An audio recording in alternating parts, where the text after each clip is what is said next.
Patient तो कैसे हैं आप लोग, उम्मीद करता हूँ सभी अच्छे होंगे। बात करेंगे पेशेंट इस वीडियो में अर्धवार्षिक परीक्षा 2022-23 कक्षा 8वीं विषय विज्ञान के पेपर की। ठीक है, तो कंप्लीट सॉल्यूशन अपन इस वीडियो में कवर करने वाले हैं। ठीक है, हर एक प्रश्न का आंसर अपन यहाँ पे देखेंगे।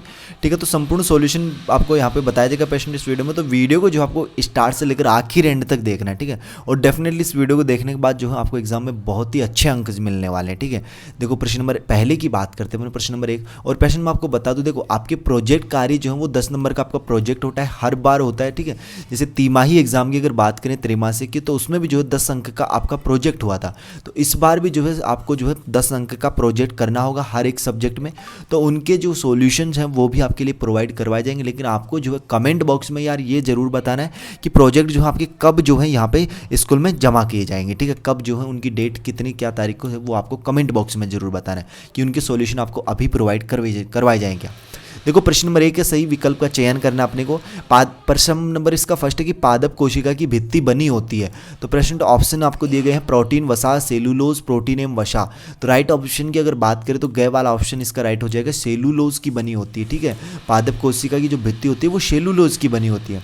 कांच का अपवर्तनांक होता है तो 1.5। ठीक है, 1.5 जो है कांच का यहाँ पे अपवर्तनांक होता है। अगला देखना तीसरा प्रश्न पेशेंट यहाँ पे कि HIV यानी एड्स का संक्रमण होता है। ऑप्शन है जीवाणु द्वारा, विषाणु, प्रोटोजोआ, शैवाल। तो इसका राइट आंसर की अगर बात करें तो जीवाणु हो जाएगा, इसका क वाला ऑप्शन जीवाणु द्वारा। ठीक है, प्रकृति का सबसे कठोरतम पदार्थ कौन सा है? ऑप्शन यहाँ पे ग्रेफाइट, पत्थर, हीरा, चारकोल। तो ऑप्शन यहाँ पे हो जाएगा आपका ग वाला हीरा हो जाएगा पेशेंट। ठीक है, क्या हो जाएगा? प्रकृति का सबसे कठोर पदार्थ जो है वो हीरे को माना गया, लेकिन अभी भी कुछ वैज्ञानिक जो है वो एक कोई अन्य पदार्थ है जिसको बता रहे हैं, लेकिन अभी तक जो है हीरा ही है। कोशिका के ऊर्जा केंद्र है, तो कोशिका का जो ऊर्जा केंद्र होता है पेशेंट वो होता है आपका क्या होता है? माइटोकॉन्ड्रिया। ठीक है, क्या होता है? माइटोकॉन्ड्रिया। अगला देखना नीचे लिखे प्रश्नों के उत्तर दीजिए। प्रोटीन फैक्ट्री किसे कहते हैं? प्रोटीन फैक्ट्री किसे कहते हैं? तो पेशेंट के आंसर की बात करें तो आपका जो राइबोसोम है, ठीक है, राइबोसोम जो है उसे प्रोटीन फैक्ट्री कहा जाता है। राइबोसोम जो है इसका आंसर आपको यहाँ पे राइट लिख लेना है। देखो ख है कि हम दूध को उपयोग करने के पहले क्यों उबालते हैं? दूध को उपयोग करने के पहले जो है हम उसे क्यों उबालते हैं? तो इसका आंसर देखिएगा, यहाँ पे इसका आंसर हो जाएगा कि हम दूध को उपयोग करने से पहले उबालते हैं क्योंकि उसमें सूक्ष्म जीव हो सकते हैं, ये किसी भी परिस्थिति में वृद्धि करते हैं, अतः हमारे शरीर में पहुंचकर हमें नुकसान पहुंचा सकते हैं। दूध को उबालने से ये सूक्ष्म जीव नष्ट हो जाते हैं और दूध पीने योग्य हो जाता है। अगला प्रश्न देखना यहाँ पे है लेंस किसे कहते हैं वह इसके प्रकार बताइए। ठीक है, लेंस किसे कहते हैं इसके प्रकार देखिएगा। तो दो सतहों से घिरे हुए एक पारदर्शक माध्यम को लेंस कहते हैं। ठीक है, दो सतहों से, ठीक है, दो सतहों से घिरे हुए पारदर्शक मतलब उसके आर पार देखा जा सके, पारदर्शक माध्यम को ही क्या कहेंगे? लेंस कहेंगे। दोनों सतहों में से एक या दोनों वर्गाकार हो सकते हैं। ठीक है, लेंस दो प्रकार के होते हैं, कौन कौन से? उत्तल लेंस और अवतल लेंस। अगला प्रश्न देखना पेशेंट यहाँ पे, अगला है यहाँ पे क्या? देखो परावर्तन के नियम को सचित्र अपने को लिखना है यहाँ पे। अगला है इसका ख वाला, शाकाहारी पशु आसानी से घास खा लेते हैं जबकि मनुष्य नहीं। कारण लिखिए। ठीक है, तो इसका जो कारण होगा ना पेशेंट, देखो यहाँ पे देखो ये बोल रहा है कि शाकाहारी मनुष्य जो होते हैं, शाकाहारी पशु जो होते हैं वो घास खा लेते हैं लेकिन मनुष्य नहीं खा पाते, क्योंकि मनुष्य भी तो शाकाहारी होते हैं ना। तो उसका आंसर, उसका उत्तर देखिएगा यहाँ पे क्या होगा। देखो शाकाहारी पशु जैसे गाय, हिरण, भेड़, बकरी आदि जंतुओं के आहार नाल के अंदर विशेष प्रकार के जीवाणु पाए जाते हैं जो सेलुलोज के पाचन में मदद करते हैं, जबकि मनुष्य के आहार नाल में ये नहीं पाए जाते। इसी कारण से शाकाहारी पशु आसानी से घास पचा लेते हैं जबकि मनुष्य नहीं। ठीक है, इस तरीके से इसका आंसर लिखना है। अगला प्रश्न देखिएगा यहाँ पे, अगला प्रश्न है यहाँ पे आपका गोल्जी गाय के दो कार्य लिखे था। गोल्जी कोशिका का ऊर्जा गृह किसे कहते हैं? तो कोशिका का ऊर्जा गृह तो आपको पता है माइटोकॉन्ड्रिया। और गोल्जी गाय के बारे में देखिएगा कि केमिक्लो गोल्जी 1898, ठीक है, ने पहली बार, ये कोई वैज्ञानिक का नाम है पेशेंट, ठीक है, इसी के वैज्ञानिक के नाम पे जो है गोल्जी गाय का नाम पड़ा। अगला देखना यहाँ पे कि पहली बार नाभिक के पास घनी दागदार जालीदार संरचनाओं का अवलोकन किया किसने? केमिक्लो गोल्जी ने, जिन्हें बाद में उनके नाम पर गोल्जी काय का नाम दिया गया। गोल्जी काय मुख्य रूप से पैकेजिंग सामग्री का कार्य करता है, जिसे या तो अंतरकोशिकीय लक्ष्यों तक पहुंचाया जाता है या कोशिका के बाहर स्त्रावित किया जाता है। ठीक है, अगले प्रश्न की अपन बात करते हैं। नेक्स्ट प्रश्न देखिएगा, यहाँ पे है माइक्रो ऑर्गेनिज्म तथा माइक्रो ऑर्गेनिज्म मतलब सूक्ष्म जीव के बारे में आपको, माइक्रो ऑर्गेनिज्म सूक्ष्म जीव के बारे में आपको डेफिनेशन यहाँ पे देनी है। फोर्थ वाले का देखिए, केंद्र का सचित्र वर्णन करते हुए बताइए कि उसे कोशिका का नियंत्रण कक्ष क्यों कहते हैं एवं इसके कार्य लिखिए। अपवर्तन तथा अपवर्तनांक से आप क्या समझते हैं? तो देखिएगा इसका आंसर, अपवर्तन किसे कहते हैं और अपवर्तनांक किसे कहते हैं।